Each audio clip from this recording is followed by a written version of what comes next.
Welcome back, friends. In this video, let us discuss about the fundamental theorem of arithmetic. In the previous video, we have discussed what is prime factorization, LCM and HCF of the given numbers. इस video में हम लोग बात करेंगे fundamental theorem of arithmetic के बारे में and some results of LCM and HCF of two numbers. कुछ रिजल्ट्स हैं जो दो नंबर्स के LCM और HCF से रिलेटेड है. तो पहले हम लोग ये जान लेते हैं कि फंडामेंटल थ्योरम ऑफ अरिथमेटिक क्या है.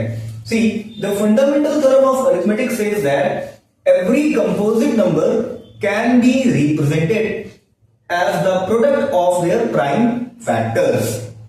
मतलब हर एक कंपोजिट नंबर को उसके प्राइम फैक्टर्स के प्रोडक्ट की तरह लिखा जा सकता है. अब आप ये सोच रहे होंगे कंपोजिट नंबर्स क्या है, प्राइम फैक्टर्स क्या है. तो कंपोजिट नंबर्स के बारे में अगर जानना है तो आप मेरे कुछ पुराने वीडियोस देख सकते हैं. तो मैंने बहुत अच्छे से एक्सप्लेन किया है कि what are the composite numbers, what are the prime numbers, factors क्या होते हैं, मल्टीपल्स क्या होते हैं और प्राइम फैक्टर्स क्या होते हैं.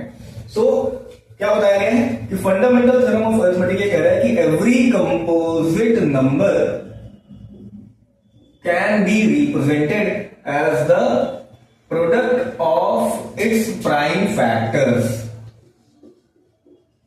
ये कैसे हम लोग शो कर पाएंगे यहां पर, इसे देखते हैं. Let us suppose we have a number 504. Now it is a composite number.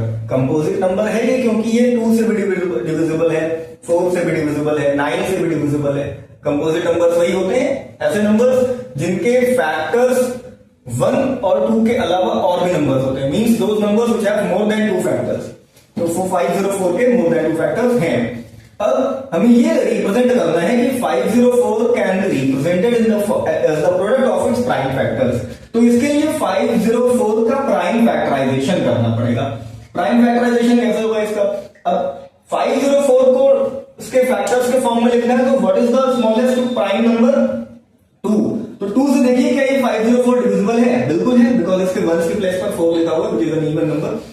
So 2 25 and 2 and 2 1s are 2 and 2 2s are 4 and 2 6 are 12 and again 2 6 are 12, 2 3s are 6. अब ये 63 है, ये 2 से डिविजिबल नहीं है, इसको 3 से करना पड़ेगा. फिर आगे बढ़ते हैं, 3 मिलता है, 3 से डिवाइड हो जाएंगे. तो 3 2s are 6 and 3 1s are 3 and again 3 7s are 21 and 7 1s are 7. So 504 can be written as the product of its prime factors. ये जो नंबर्स लिखे ना लेफ्ट हैंड साइड में, ये सारे प्राइम फैक्टर हैं किसके? 504 के. तो सबको मल्टीप्लिकेशन के फॉर्म में लिख दो.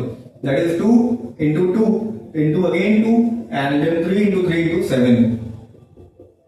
सबको मल्टीप्लाई करेंगे तो वापस से 504 मिल जाएगा. तो इसे इस फॉर्म में भी लिख सकते हैं, एक्सपोनेंट्स के फॉर्म में. तो 2 power 3 into 3 power 3, sorry 3 power 2 multiplied by 7. So 504 can be represented in the as the form of as the product of its prime factors. So this is the fundamental theorem of arithmetic. कोई और example देखता है तो वो भी देख सकते हैं. Let us suppose we have another number 24. 24 को अगर प्राइम फैक्टर्स के फॉर्म में लिखना है तो 2 12s are 24, 2 6s are 12, 2 3s are 6 and 3 1s are 3. इसे भी ऐसे लिख सकते हैं. 24 is equal to 2 into 2 into 2 into 3. So 24 can be written as 2 power 3 into 3. So this is the fundamental theorem of arithmetic. This is very important. Class 10th में first chapter real numbers में दिया हुआ है. इससे question आते हैं board exam में. Now let us discuss a very important result related to HCF and LCM of two numbers. अगर दो नंबर दिए हुए हैं और उनका HCF और LCM फाइंड किया है तो उससे रिलेटेड एक काफी इंपॉर्टेंट रिजल्ट है जिसको हमें आगे यूज करना है काफी ज्यादा. तो क्या होता है बेटा कि HCF into LCM is equal to product of two numbers. मतलब अगर दो नंबर दिए हुए हैं, let us suppose we have a number 24 and another number 36. तो अगर इन दोनों का HCF और LCM फाइंड किया गया है तो वो इन्हीं दोनों के प्रोडक्ट के इक्वल आएगा. तो 24 और 36 का अगर HCF फाइंड किया जाए, अभी प्रीवियस वीडियो में फाइंड किया गया था इसे, तो 24 can be written as 2 into 2 into 2 into 3 and अगर 36 देखें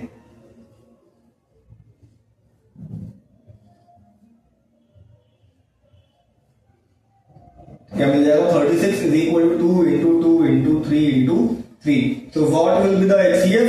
HCF will be जो कॉमन है, कॉमन फैक्टर्स है उन्हें लिख लेंगे. तो 2 कॉमन दिख रहा है, आगे एक और 2 कॉमन दिख रहा है और एक 3 कॉमन दिख रहा है. तो 2 2 4 4 3 12. तो HCF इज 12.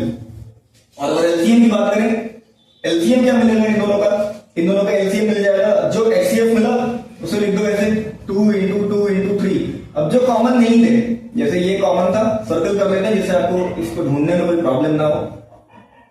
जो बचे रह गए हैं, जो फैक्टर्स रह गए जो सर्कल नहीं हो पाए उन्हें लिख देते हैं. So what will we get? 2 to the 4 3 12 तो यहाँ मिल जा रहा है, and 2 3 6 and 12 6 72. ये हो गया आपका LCM. अब इसे वेरीफाई करना है कि क्या ये रिजल्ट ऑथेंटिक है, क्या ये रिजल्ट आगे एप्लीकेबल है या नहीं है. तो HCF क्या आया? 12 आया, लिख दो भाई 12 इंटू LCM क्या आया? 72, लिख दो इसे. Is equal to product of the two numbers means 24 multiply by 36. इन्हें मल्टीप्लाई कर देते हैं. सो 12 2s are 24 and the carry will be 2 and 12 7s are 84. 84 plus 2 that is equal to 86. अब RHS that is right hand side में भी देखेंगे कि क्या ये एप्लीकेबल है. तो देखो ये मल्टीप्लिकेशन है 24 into 36. बहुत से बच्चे क्या करेंगे 36 into 24 कर लेंगे रफ में. इससे बचने के लिए बहुत अच्छा सा ट्रिक है, वो क्या है कि 24 का हाफ कर दीजिए और 36 का डबल कर दीजिए. तो आंसर वही सेम आएगा जो आप 24 into 36 करेंगे. तो 24 का हाफ क्या होता है 12 एंड 36 का ट्वाइस क्या होता है 72, जो भी यहां किया था. तो 864 is equal to 864. That is equal to LHS is equal to RHS. So this relation has been proved. So this is very important result कि क्लास 10th में फर्स्ट चैप्टर रियल नंबर से बहुत यूज होता है, तो बहुत ध्यान से इसको पढ़ना. And that's all for this video. Thank you.